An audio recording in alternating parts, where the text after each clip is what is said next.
नमस्कार, स्वागत है आपका इंडिया न्यूज 28 में। आइए बात करते हैं इस वक्त की बड़ी खबर की। डिप्लोमा इंजीनियर्स की अनिश्चितकालीन हड़ताल 18वें दिन भी जारी रही। उत्तराखंड के उधम सिंह नगर के काशीपुर मुरादाबाद रोड स्थित सिंचाई विभाग के संघ भवन में लगभग 32 विभागों के इंजीनियरों ने प्रतिभाग किया और अनिश्चितकालीन हड़ताल में शामिल हुए। इंजीनियर्स का कहना है कि जब तक हमारी मांगें पूरी नहीं होती हैं, तब तक हमारी हड़ताल जारी रहेगी। हमारी वही मांगें हैं जो पहले से चली आ रही हैं, लेकिन अब सरकार उसमें कटौती करने की बात कर रही है, जो कि गलत है। हड़ताल के चलते विभिन्न विभागों में चल रहे विकास कार्य अवरुद्ध हो गए हैं। ऐसे में इंजीनियर्स की अनुपस्थिति में चल रही हैं विकास कार्य के गुणवत्ता को लेकर भी सवाल उठाए जा रहे हैं। अभियंताओं की अनुपस्थिति में किए जा रहे विकास कार्य की गुणवत्ता पर अगर सवाल उठता है तो उसकी जिम्मेदारी कौन लेगा? विकास प्राधिकरण में नक्शे पास करने को लेकर लोग काफी परेशान हैं, लेकिन इंजीनियरों के हड़ताल पर जाने से नक्शे पास करने का कार्य भी अवरुद्ध है।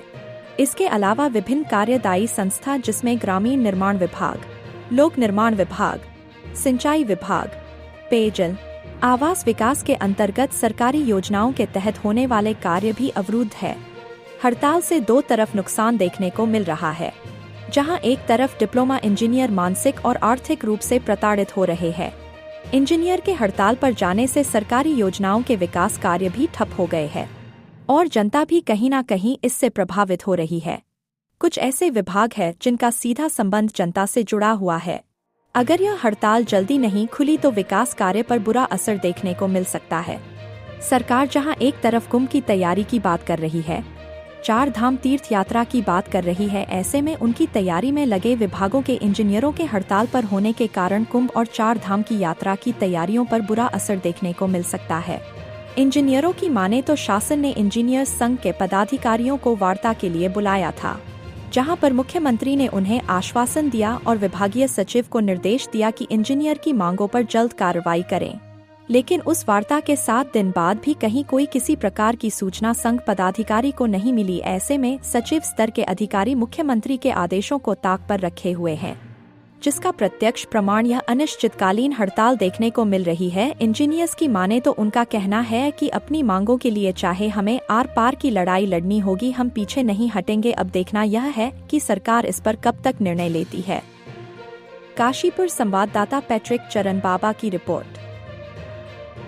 मैं अभी और लोगों से भी मैंने बातचीत की तो सिंचाई डिपार्टमेंट का काफ़ी बड़ा महत्व रहता है, क्योंकि हमारा कृषि प्रधान देश है। खेतों की सिंचाई और बहुत सारी चीज़ें हैं और आने वाले वर्षाकालीन में भी नहरों के रखरखाव की सारी बात आती है। क्या कहेंगे आप?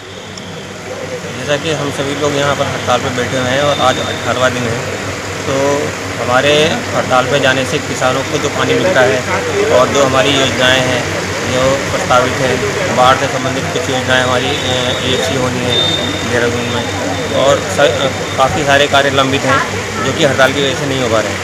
तो हमारा यही सरकार से अनुरोध रहेगा कि हमारी मांगों का जल्द से जल्द संज्ञान लेकर उसका निराकरण करें और उचित हमारे तक पक्ष में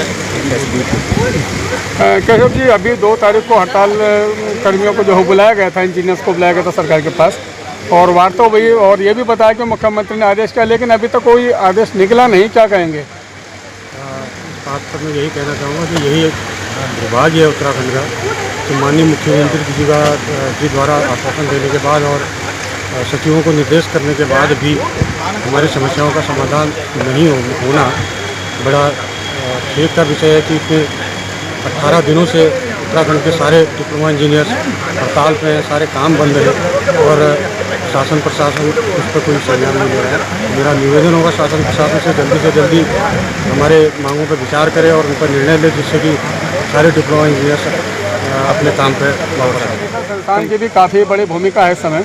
क्या कहेंगे आप? पेयजल विभाग 1 तारीख से इस हड़ताल में शामिल हुआ है और उस दिन से जो है हम लोग जो है लगातार इस हड़ताल को सपोर्ट भी कर रहे हैं। जैसा कि आप जानते हैं कि अब ग्रीष्म ऋतु प्रारंभ होने वाली है, हो ही चुकी है और पेयजल का क्राइसिस जगह जगह प्रारंभ होने लगा है। तो इन परिस्थितियों में जो योजनाएं ऑटोमाइजेशन पे हैं वो चल रही हैं, लेकिन जहाँ पे भी कोई पंप खराब हो रहा है, कोई लाइन टूट रही है, कोई डिस्टर्बेंस हो रहा है, तो उसको जो है हम कार्य को नहीं करवा पा रहे हैं, क्योंकि हम लोग सब हड़ताल में प्रतिवाद कर रहे हैं और उससे किसी न किसी प्रकार से जनता पे प्रभाव पड़ता ही है। तो और अगर यही स्थितियाँ आगे बढ़ती रहीं तो धीरे धीरे जो ऑटोमाइजेशन वाली स्थिति भी है उसमें भी कोई ना कोई प्रॉब्लम आनी चालू हो जाती है। अगर देख रेख ना की जाए तो वो समस्याएं बढ़ती चली जाएंगी और ग्रीष्म ऋतु में जो है काफ़ी भयंकर समस्या उत्पन्न होने वाली है इस हड़ताल के रहते हुए। अतः मेरा तो अनुरोध रहेगा कि जो है परिस्थितियों को देखते हुए सरकार को जल्द हमारी समस्याओं पर जो है संज्ञान लेना चाहिए। और कुछ ऐसी समस्याएं नहीं है और ऐसी मांग नहीं है जो पूर्व में ना थी, पूर्व की मांगों को ही जो है दोहराने के लिए ही जो है ये सारी हड़ताल की जा रही हैं जो बीच में जो है रोक दी गई हैं। तो हमारा तो अनुरोध रहेगा कि सरकार जो है सचेत हो और सरकार इस प्रदेश को हड़ताली प्रदेश बनाने से रोके और जो कर्मठ इंजीनियर जो दिन रात जनता की सेवा में और सरकार की सेवा में प्रयासरत रहते हैं उनको जो है इस तरह सड़कों पर दरियों पर बैठाने के लिए विवश न है।